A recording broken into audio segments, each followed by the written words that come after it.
nua ho nó chùa rong ho xong lâu ta xong chia tự tổ chế cú hu nó cú chùa chi hu rung hu mà cú chùa chi hu khơ ya khơ dư khơ di mù khơ cú hu nó cú chùa hu bé cho tu cỡ nhon ở đây họ vinh nó tu chủ thị chủ đua chủ lâu sơ lì tranh cho lo cho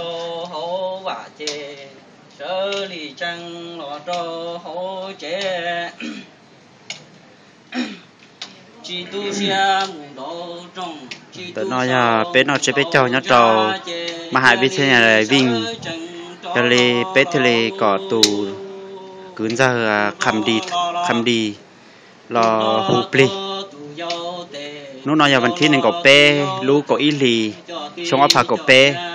nhá rau chế cỡ đó khi xe để cho nhắn là Việt Nam đại học Vinh tôi nói là bé tù nông xài khăm đi thọ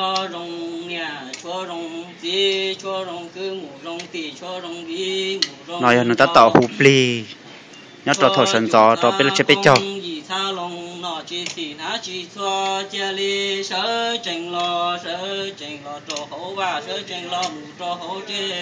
bé tôi nhớ trò bé chờ nó là bé tôi cần đó cần đợi nhớ trò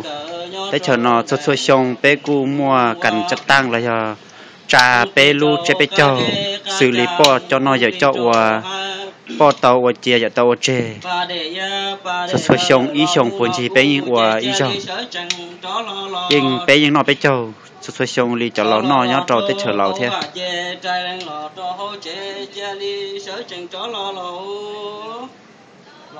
lò số lượng số tù lò đó chỉ hai tù lò tù giàu nữa lò cứ khăn đi hụp li ta là chơi sau đó chơi li lò đó một cái một kề một xa muôn tờ mua nhiệt xe hú nè sau đó pli chỉ hai tù lò tù giàu lò nữa nó ai có húi lườn gì à tin là nó ai húi lườn gì đó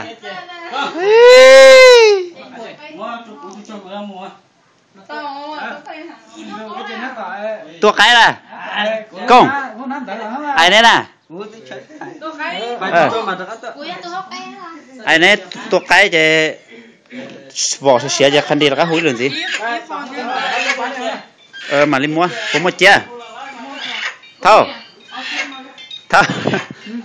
ít thắc có cái bún đờ sẽ có xử lý chưa giải luôn coi giải luôn nên chúng có cái có tự khử là lô anh à chị à chị dạ anh à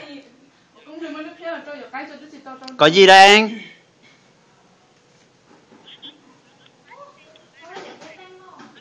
lô chị à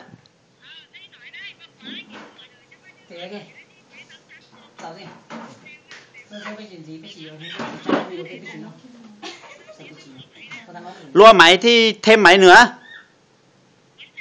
500 nữa là thêm 1 triệu à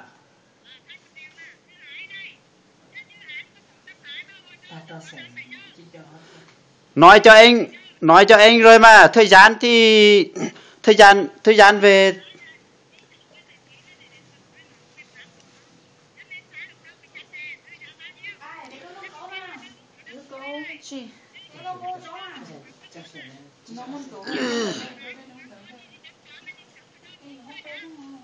thời gian thì nói rồi 5 giờ bắt đầu từ 5 giờ đến 10 giờ nhưng mà về đưa cơm ra thì nhà em còn tiết mục và còn giao lưu văn hóa nữa khi nào giao lưu văn hóa và giao lưu những văn nghệ xong thì nhà em sẽ nói cho dì đưa cơm ra đó.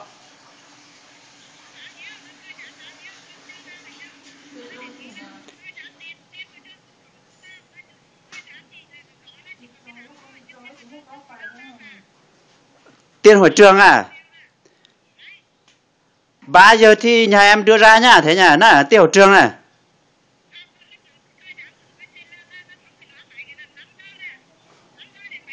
Năm giờ đến 10 giờ.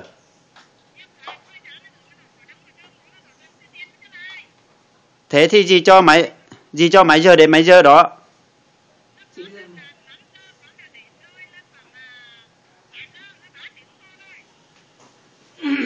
Bởi đó nói với anh và chị ở có cùng ở trong đó mà nói rõ ràng rồi.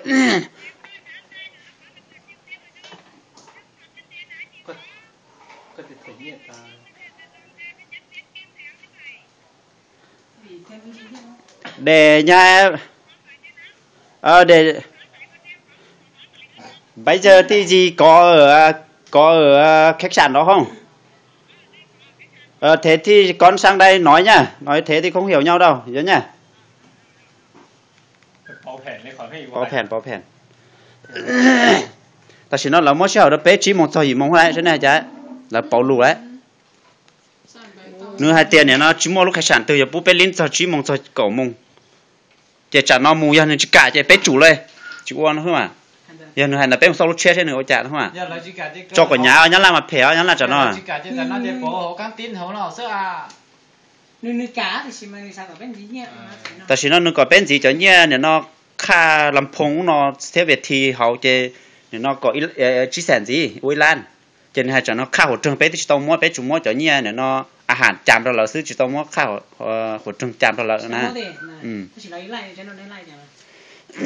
ใช่หนตัวมูถักขาตายไปเลยมูมาให้หนตัวไล่ใจเนาะ